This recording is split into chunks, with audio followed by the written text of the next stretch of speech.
So, 11th class economics students, Assalamu alaikum.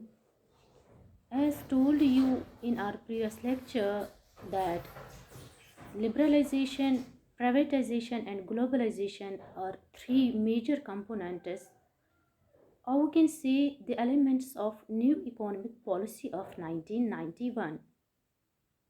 In today's lecture, we will discuss the aspect of liberalization and the economic reforms taken under liberalization.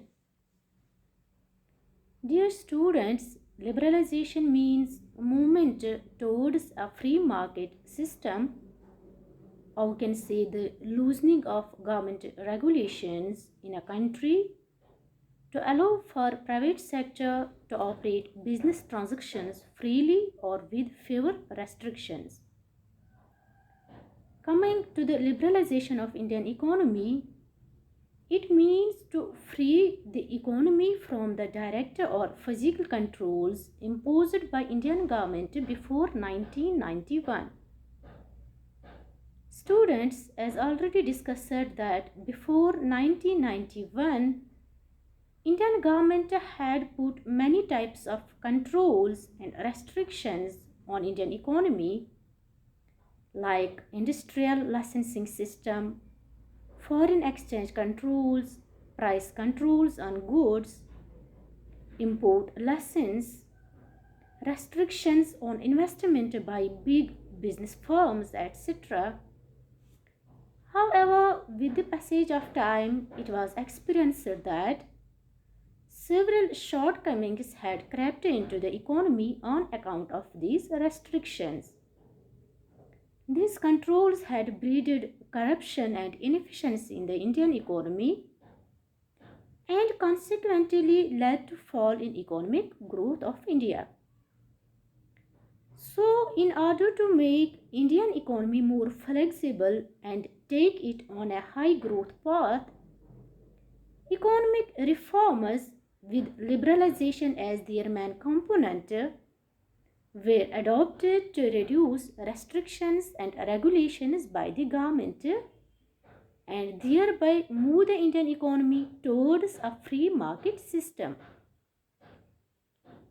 These reforms were based on the assumption that market forces could guide the economy in a more better and effective manner than government control and regulations. The economic reforms taken under liberalization are categorized under four heads like industrial reforms, financial reforms, fiscal reforms, and external sector reforms. Now let us first discuss the industrial sector reforms under liberalization. Students, liberalization implied the deregulation of industrial sector of the economy, that is to minimize the government regulations and restrictions imposed on the industrial sector of India. In this connection, the government of India announced a new industrial policy on 24 July 1991.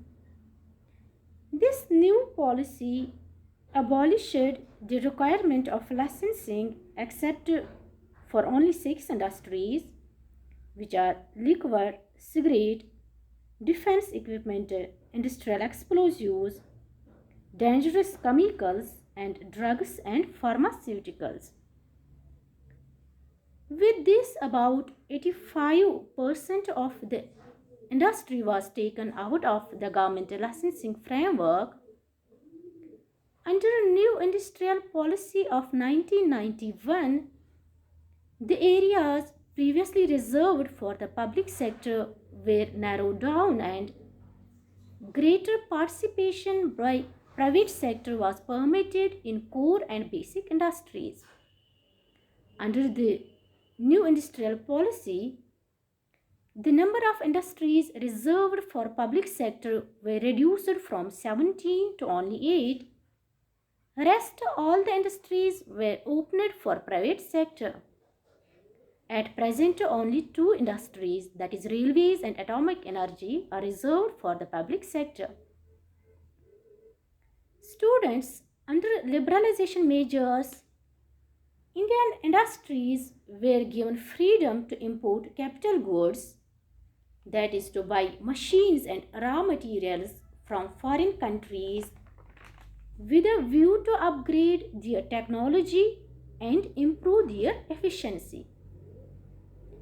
In the liberalized era, many production areas which were previously reserved for small scale industries were de-reserved. Forces of the market are allowed to determine allocation of resources to different uses rather than the directive policy of the government. Moreover, industries were also given freedom to diversify their production capacities. Earlier, government used to fix the maximum limit of production capacity.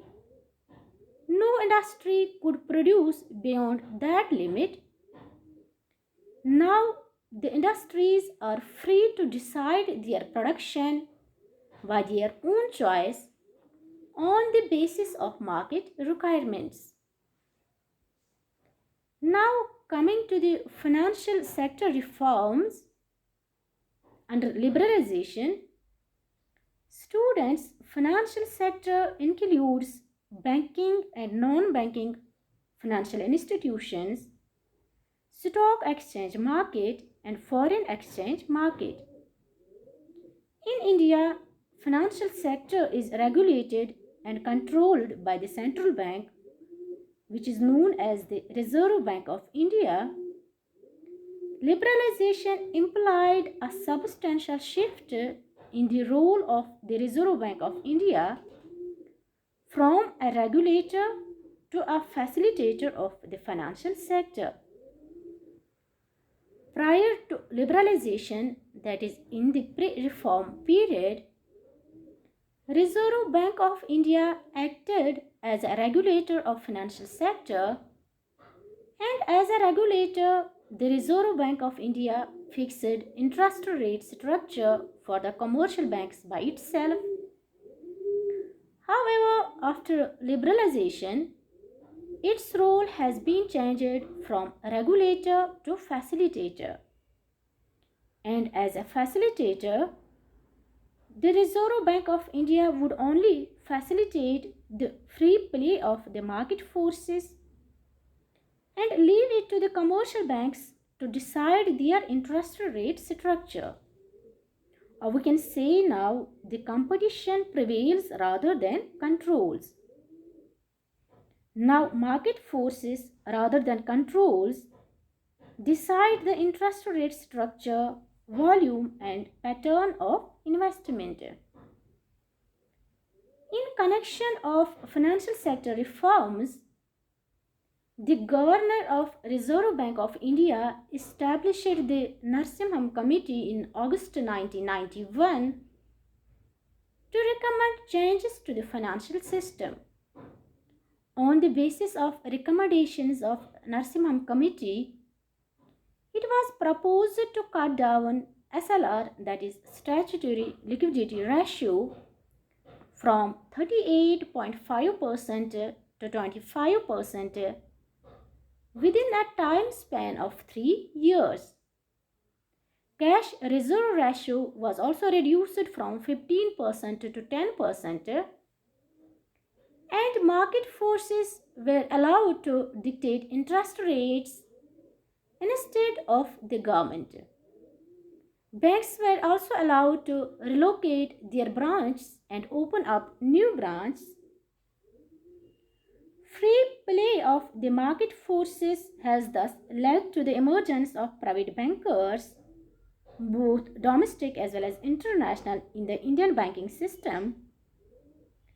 Liberalization has also allowed foreign institutional investors like merchant banks, mutual funds, etc., to invest in Indian financial system. Now, coming to the fiscal reforms adopted under liberalization. Students, fiscal reforms relate to revenue and expenditure of the government. A key element in the stabilization effort in 1991 was to restore fiscal discipline of the economy. As already told you in previous lecture that during 1990 to 91, fiscal deficit of India was as high as 8.4% of gross domestic product. Hence, in the budget of 1991 to 92, bold steps were taken in the direction of correcting fiscal imbalance of India, which contemplated a reduction in fiscal deficit by nearly 2 percentage points of gross domestic product, that is from 8.4% of GDP in 1990-91 to 6.5% of GDP in 1991 to 92. Some of the important policy initiatives introduced in the budget for the year 1991-92 for correcting fiscal imbalance were reduction in fertilizer subsidy, abolition of subsidy on sugar, reduction in non-planned and non-development expenditure by the government, and acceptance of major recommendations of the Tax Reform Committee headed by Raja Chilai. The Chilai Committee recommended to raise revenue, that is the government revenue, through better compliance in case of direct as well as in case of indirect taxes, and make the tax structure more stable, moderate and transparent. Dear students, prior to liberalization, tax structure in the economy has been highly complicated and taxes were very high. Fearing a heavy burden of taxation, people would often evade the payment of taxes, which is called a tax evasion. So, in order to prevent the people from tax evasion, taxes were reduced after liberalization and the procedure for paying tax was simplified and moderated. Now coming to external sector reforms, it includes foreign exchange reforms and foreign trade policy reforms. One of the important measures undertaken to improve the balance of payment situation of India was the devaluation of Indian rupee against foreign currencies. Devaluation implies a fall in the value of Indian rupee in relation to other foreign currencies, say in relation to US dollar or Britain pound. In the very first week of July 1991, the Indian rupee was devalued by around 20%. This devaluation increased the supply of foreign currency into the Indian economy by way of higher exports of domestic goods and services, and by this way the crisis of foreign exchange reserves were resolved. Followed by devaluation in 1991, the exchange value of the Indian rupee in the international money market, or we can say in the foreign exchange market, was left to the free play of the market forces. Currently, exchange rate is determined by the forces of demand and supply in the international exchange market.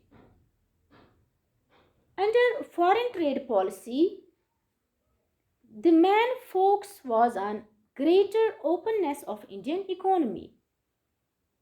New initiatives were taken in trade policy to create an environment which provide a stimulus to our exports and at the same time reduced the degree of regulation and licensing controls of foreign trade by the government. In this connection, quotas on the imports of important machinery and manufactured intermediate goods were removed. A large part of the import licensing system was replaced by tradable import entitlements linked to export earnings.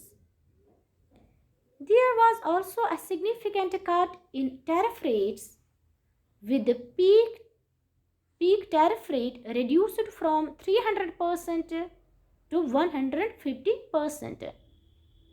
Thus, we can say post-liberalization, competition replaced the protection of industries.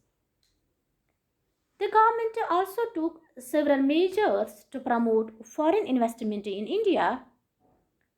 For example, in 1991, the government announced a specified list of high technology and high investment priority industries, wherein automatic permission was granted for foreign direct investment up to 51% foreign equity, which means that non-resident Indians and foreign investors were permitted to invest in Indian companies.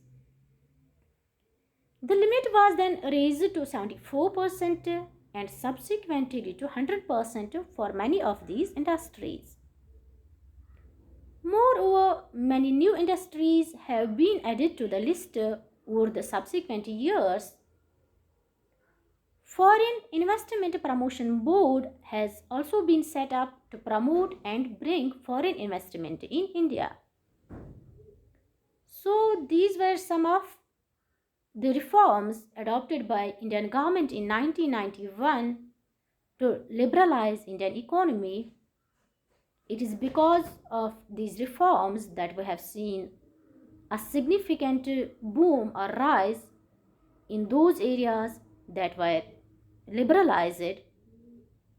Technological advancement took place in India because of these reforms, and gross domestic product growth rate of India has shown a significant rise over the subsequent years. Thank you.